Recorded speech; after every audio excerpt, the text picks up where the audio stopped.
নমস্কার, আমি রয় makers and tiles থেকে বলছি।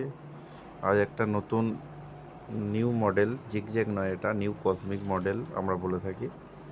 ব্ল্যাক কালারের কাজ চলছে, আপনারা দেখুন আমরা কিভাবে করে থাকি। প্রথমে টপ লেয়ার দেওয়া হয়। টপ লেয়ার দেওয়া হওয়ার পর ভাইব্রেশন করে কিছু দূর যাওয়ার পরেই